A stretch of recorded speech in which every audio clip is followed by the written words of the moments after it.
Hi, my name's Hannah, and today I will be talking about Turkish coffee, some of the history that goes along with it, and some of the traditions and customs. So, how is Turkish coffee made? So it's made using very finely ground beans. So if you think of like espresso beans, it's even finer than that. I know it's typically what we think of like super finely ground, but the grounds used for Turkish coffee are almost like a powder, and it's brewed in a small copper pot called a sezve, and it's brewed at a temperature that's a little bit below boiling, and that is to preserve its flavor. And it's served unfiltered, so you don't use a filter when serving it. You just pour it directly into a cup, and the cup is kind of like a small cup, like you see in the picture, and the grounds are poured along with it. So what makes it unique? A couple of things is one, the sweetness is decided before you brew.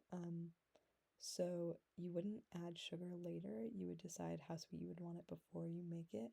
And there are three levels of sweetness, either unsweet, semi-sweet, or very sweet. And you would decide that before you brew. Another thing is it's very thick and foamy due to the way it's brewed.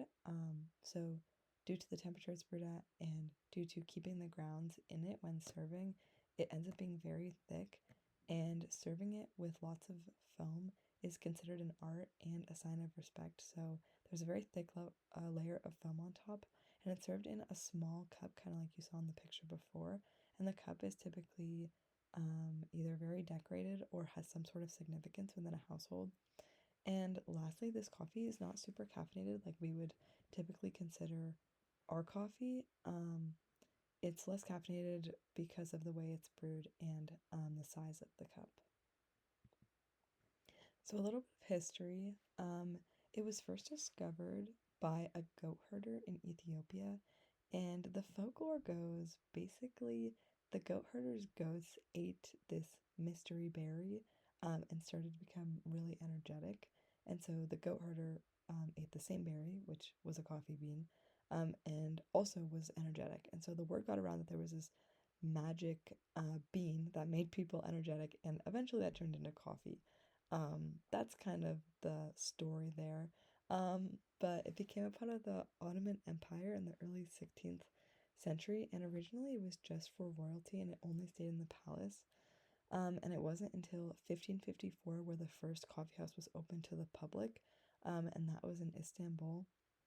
And this ended up becoming very important within their social culture. And so people would go to coffee houses to socialize with their friends, they would play games, they would hang out, and it ended up being very important just for people to be able to socialize in coffee houses.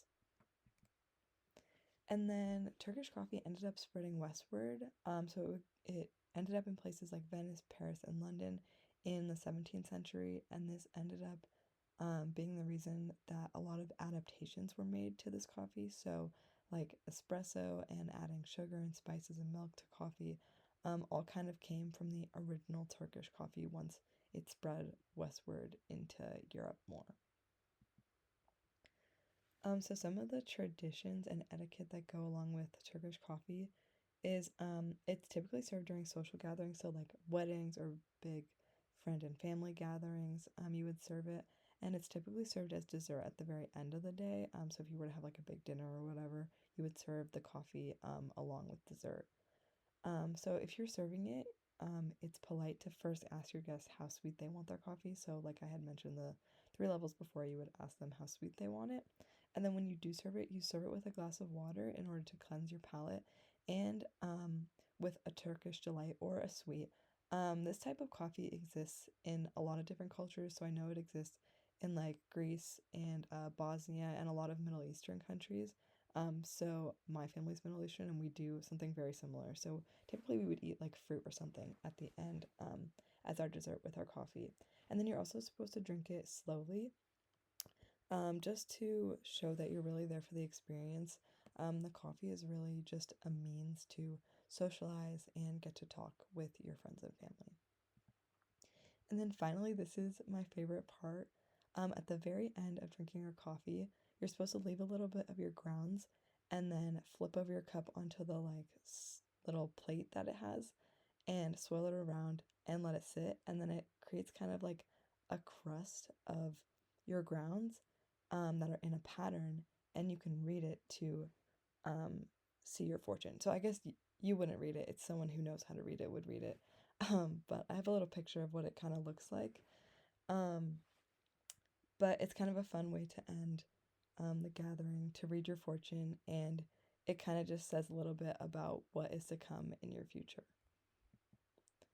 So, yeah, thank you. That's a little bit about Turkish coffee. I hope you enjoyed.